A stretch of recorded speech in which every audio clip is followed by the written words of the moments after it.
Bonjour à tous, bienvenue pour une nouvelle critique ciné. Depuis la dernière, j'ai trouvé un nom, je vais les appeler Cinémat. Oui, c'est un jeu de mots incroyable entre cinéma et mon nom, Matt, incroyable. Du coup, je parle pas de tous les films que je vois sur cette chaîne, forcément, je en vois de plus en plus, ça rentrerait pas. Par contre, vous pouvez les retrouver sur Twitter, j'ai mis du coup le hashtag Cinémat. Je parle de pas mal de nouvelles sorties, mais sur cette chaîne, je parle que de ceux que je vois en avant-première pour poster la vidéo avant la sortie, et en plus, juste si j'ai quelque chose de particulier à dire dessus. Seule exception que j'ai failli faire, c'est Ready Player One, que j'ai vu 2 jours après la sortie, et que moi j'ai beaucoup aimé. Je sais que c'est pas le cas de tout le monde, mais moi je l'ai trouvé très très bon. J'avais pas lu le livre.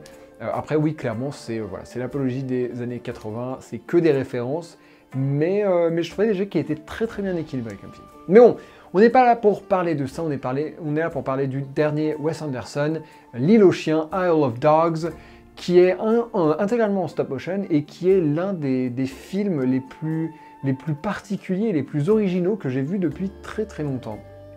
L'histoire est complètement barrée et le stop motion rajoute vraiment une couche, rajoute ça avec un style complètement décalé. Du coup, pour vous faire un petit topo dès le début, pas de spoil comme d'habitude bien sûr. D'ailleurs, je suis pas sûr si je vous encourage à voir la bande-annonce et surtout pas trop des vidéos qu'il y a autour, parce que c'est peut-être mon regard après coup, une fois que j'ai vu le film, mais je trouve qu'il y a pas mal de petites choses dans les bandes annonces qui en révèlent un petit peu trop. Donc bon, moi je vais rien vous révéler à peine de l'intrigue, donc ne vous inquiétez pas.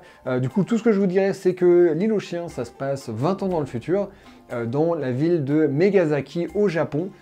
Et en fait, cette ville a banni tous les chiens sur une île poubelle, parce que le maire est un féru de chats, en fait, tout simplement. Et en fait, ils ont fait ça à cause de toutes les maladies que les chiens trimballent et qui pourraient passer à l'homme.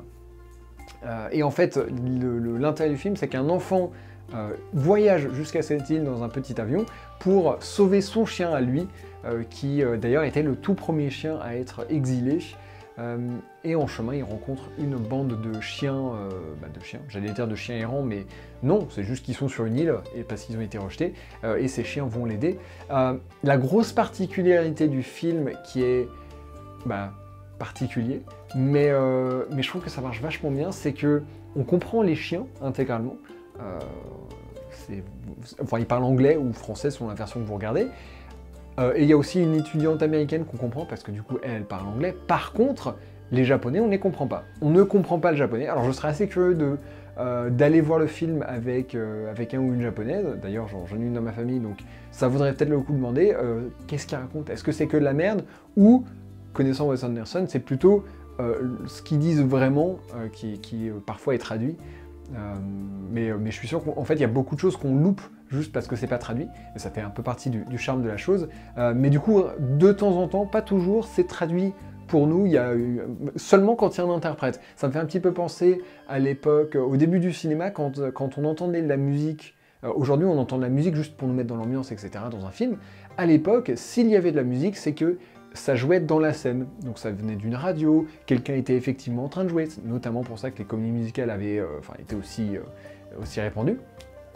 Donc moi ça me fait penser à ça, mais du coup ce que ça fait, le fait que on comprenne juste les chiens, c'est que c'est vraiment raconté de leur point de vue, et des fois il y a des dialogues entre les chiens et celui qu'ils appellent le jeune maître, et on comprend pas.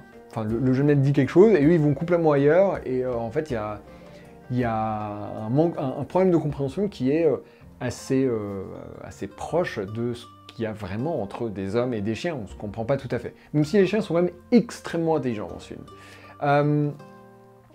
Alors Wes Anderson, pour ceux qui ne le connaissent pas, c'est celui qui a fait Darjeeling Limited, il a fait Grand Budapest Hotel, il a fait le Fantastic Mr. Fox.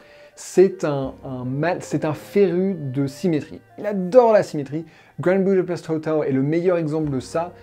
L'hôtel, c'est que de la symétrie absolument partout, que ce soit la façade, que ce soit le hall avec l'accueil. Même, il me semble, il y a une scène où ils sont au niveau de baignoire. Même là, il y a plusieurs baignoires, la salle est symétrique. Et du coup, le stop motion, c'est l'occasion pour lui de tout contrôler, absolument tout contrôler, au millimètre près, littéralement. Parce que dans la réalité, que ce soit les acteurs qui, mine de rien, voilà, peut-être qu'un coup il était ici, donc du coup c'est pas parfaitement centré, le coup d'après il contrebalance et il se met là. Donc peut-être que c'est pour les acteurs, ou même juste parce que les localisations, c'est bien beau de... Enfin, il va pas construire un hôtel entier. Encore que je suis même pas sûr qu'il existe vraiment le Grand Budapest Hotel. Enfin, le bâtiment, mais bref. Alors, ceci dit, donc voilà, tout est extrêmement organisé, extrêmement symétrique et tout. Ceci dit, c'est également l'occasion de faire quelque chose de chaotique, mais de façon harmonique. C'est-à-dire que si on regarde par exemple, donc il y a deux endroits principaux dans le film, enfin 2 endroits tout court en fait. On a Megasaki, la ville, qui est donc 20 ans dans le futur, plein de grands bâtiments, etc. Très très très organisé, là pour le coup tout est très propre, très symétrique, très organisé. Et à côté de ça, on a la fameuse île aux chiens, qui en fait à la base est une décharge, et donc du coup il y a des détritus absolument partout, organisés par zone, donc ça encore une fois on garde au côté très organisé, mais au sein de ces zones, il y a quand même un sacré bazar, hein. Mais je sais pas, j'ai l'impression qu'il y a... On sent une patte artistique derrière, c'est pas juste poum, ça a été posé. J'ai regardé même quelques vidéos qui montraient comment ça avait été fait, et par exemple, imaginons un moment où il y a... on voit des détritus qui tombent et qui tombent par terre. Ça, ils l'ont fait plusieurs fois pour avoir exactement la répartition qu'ils voulaient. C'est-à-dire que c'est une répartition qui est naturelle, qui semble naturelle en tout cas. Et en effet, elle est arrivée un peu par elle-même, ils n'ont pas trop réorganisé. Mais ceci dit, ils l'ont fait X fois, disons 10 fois, 20 fois, j'en sais rien. Jusqu'à ce qu'ils aient un truc où ils disent « ça c'est bien, ça paraît bien chaotique ». Moi je sais que je l'ai déjà fait dans des jeux et des choses comme ça pour que quelque chose soit vraiment bien, ou même on regarde les posts Instagram que certains font où on dirait que c'est un peu le bazar sur son bureau, mais en fait c'est parfaitement organisé. C'est exactement ce genre de choses-là. On l'organise pour que ça ait l'air désorganisé, et je trouve que c'est quelque chose qui réussit à Wes Anderson dans sa... Même comment dire ça... son esprit un peu extrêmement carré, même si je ne sais pas quelle place il a eu dans le processus, parce qu'il n'est pas animateur, parce que c'est du stop motion, donc c'est pas lui qui filme, c'est pas lui qui est derrière la caméra. Je ne sais pas s'il était là à chaque fois, parce que, contrairement à un film traditionnel, là, il y avait parfois 12 scènes qui étaient tournées au même moment. Ça, c'est assez incroyable. De manière générale, je vous encourage à regarder, après avoir vu le film en tout cas, il y a pas mal de petits making-of sur YouTube, publiés par Fox, sur comment ils ont fait l'animation, comment ils ont fait le stop motion, et c'est un boulot incroyable. J'ai plus les chiffres de tête, je sais plus si c'est 600 ou 800 personnages qui sont présents, donc il y a 600 ou 800 personnages différents, il y a pas mal, genre on le voit dans le trailer à un moment, il y a par exemple un auditorium rempli de personnes à un moment, et ça c'est que des gens uniques, c'est ça qui est incroyable. Et en fait l'idée c'est que du coup il faut bien sûr tout sculpter, créer et tout, et après pour les dialogues par exemple, ou même pour leurs expressions, les personnages ont chacun des visages différents pour, je sais pas, pour leurs yeux, s'ils sont surpris ou quoi, et après ils ont plein de bouches différentes, et ça c'est une technique que je ne connaissais pas au stop motion. C'est comme ça en fait, c'est que s'ils sont en train de sourire, ils ont une bouche, et puis si après ils sont en train de parler et que du coup ils doivent faire des voyelles différentes et tout, ils enlèvent la section de la bouche et ils en mettent une autre. Et ils font ça à chaque fois quand ils parlent. Donc par exemple, ils ont été obligés de découper, de regarder des vidéos de gens qui parlaient et de découper ça. De la même façon, pour le stop motion, pour avoir quelqu'un qui marche de façon naturelle, ils vont filmer, se filmer eux-mêmes, les animateurs en train de marcher, dire ok, c'est ce genre de choses-là. Pour les chiens, ils ont fait pareil, ils ont filmé des chiens. Donc il y a un boulot mais incroyable qui des fois, ayant fait du stop motion moi récemment sur ma chaîne Échec et Maths pour l'étoile de la mort en Lego, j'aperçois le boulot qu'il faut, parce que moi je n'ai rien eu à créer. Au final j'ai juste pris une photo à chaque fois que je rajoutais une pièce.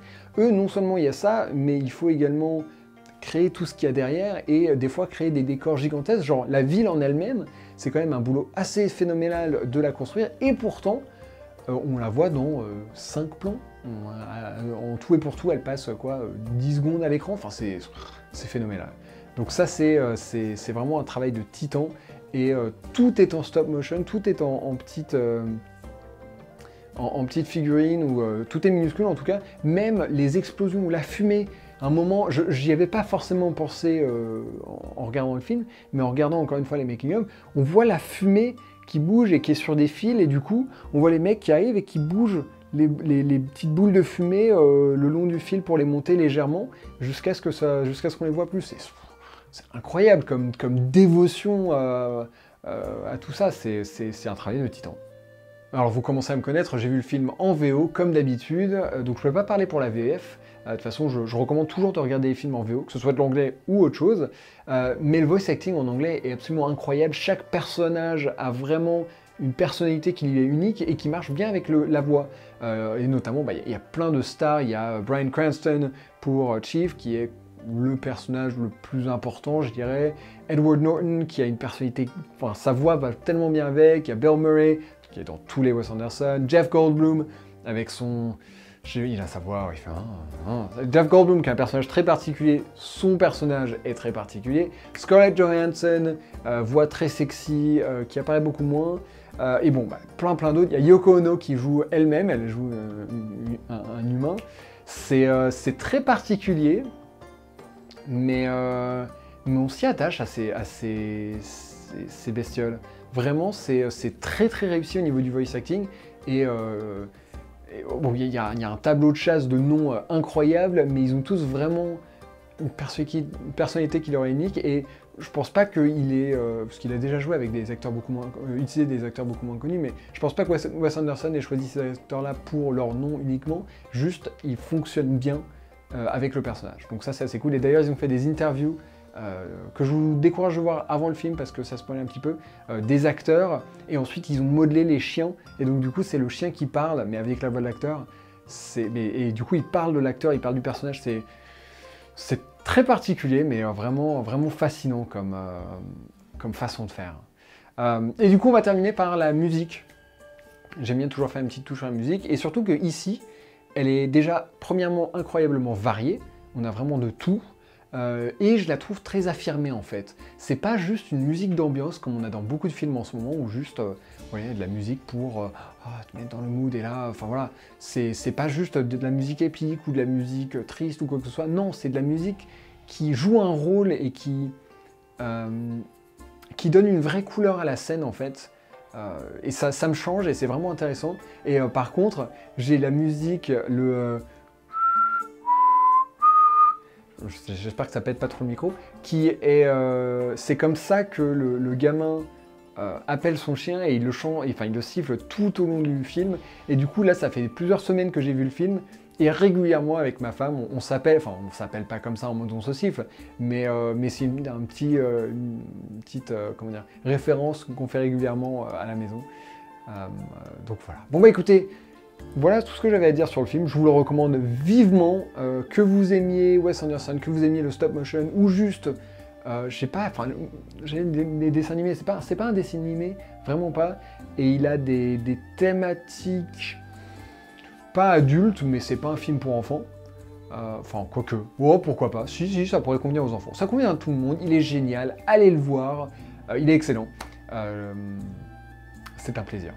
Et d'ailleurs, tiens, petite anecdote, donc ça je l'ai vu avec Allociné, je fais partie du club 300 d'Allociné, donc c'est un club avec plein de critiques, plein de blogueurs et tout, donc je fais partie depuis 8 ans, quelque chose comme ça, depuis les tout débuts, et ces derniers temps il y a plus grand monde aux séances, beaucoup de gens qui juste ne venaient plus, n'étaient plus intéressés.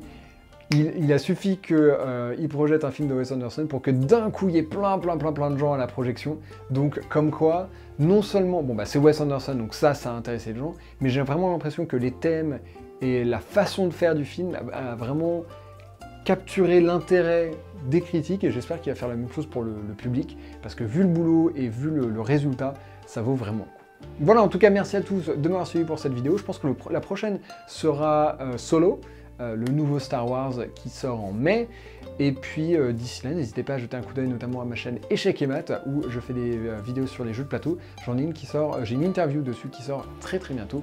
Voilà, donc il se passe plein de choses en ce moment. Bon bah écoutez, merci à tous et à très bientôt.